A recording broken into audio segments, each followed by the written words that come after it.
CAN 2024, Nigeria, Afrique du Sud, Côte d'Ivoire, RDC, ce qu'il faut savoir sur les demi-finales.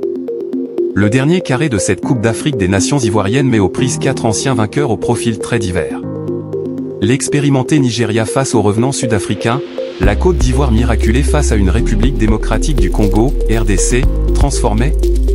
Focus sur les demi-finalistes de cette CAN 2024. Les Super Eagles sont, de loin, les plus habitués à de telles hauteurs. Cette CAN 2024 représente la 20e participation du Nigeria au tournoi continental. Et sa régularité est impressionnante, la sélection nationale est pour la 15e fois dans le dernier carré. Les chiffres sont forts, très forts même. Lorsqu'il se qualifie pour une CAN, le Nigeria se hisse au moins en demi-finale 75% du temps. Encore faut-il passer l'écueil des demi-finales. 8 fois sur 15, ça a coincé pour le Nigeria. D'ailleurs, les Super Eagles ont beau être l'équipe montée le plus de fois sur le podium, ils ne pointent qu'au 4e rang au classement des plus titrés, derrière l'Égypte, le Cameroun et le Ghana. Porté notamment par Hugo Bross, le sélectionneur qui a déjà remporté la CAN en 2017 à la tête du Cameroun, l'Afrique du Sud était depuis rentrée dans le rang, ne faisant guère mieux que des quarts de finale.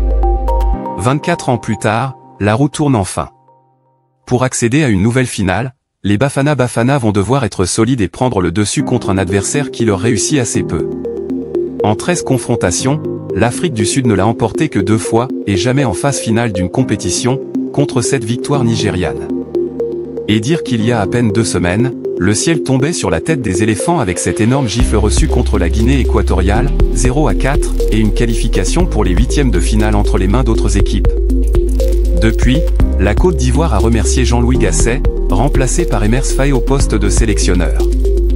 Elle s'est qualifiée in extremis parmi les meilleurs 3e. Et elle a tout renversé sur son passage. Le Sénégal, champion en titre, rattrapé sur le fil, puis scalpé au tir au but en 8e de finale. Le Mali, en supériorité numérique pendant une très large partie du quart de finale. Repris également dans les derniers instants, puis vaincu au bout de la prolongation. On vaut rien, mais on est qualifié, scantéon avec le sourire dans tout le pays, sans oublier bien sûr le tube du moment, coup du marteau. Portés par un élan populaire et une force mentale retrouvée, les éléphants sont de retour dans le dernier carré pour la première fois depuis leur dernier sacre, en 2015. Jusqu'où peuvent-ils aller ainsi? Sachant qu'ils seront privés d'Odilon Kosunu, Oumar Diakité, Serge Aurier et Christian Kouamé, tous suspendus pour cette demi.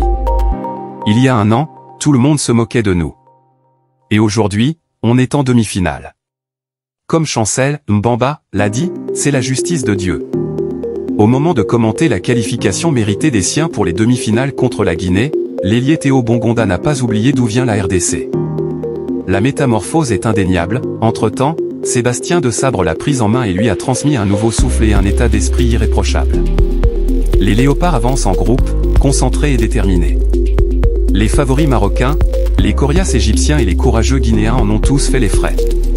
Et c'est ainsi que revoilà les Congolais dans le dernier carré d'une CAN, ce qui ne leur est plus arrivé depuis 1974 s'était brisé face à la Côte d'Ivoire, future championne d'Afrique. Bien évidemment, les Léopards seraient ravis de prendre leur revanche face aux éléphants dans leur entre-des-bains paix. Tous les ingrédients pour une demi-finale intense sont réunis.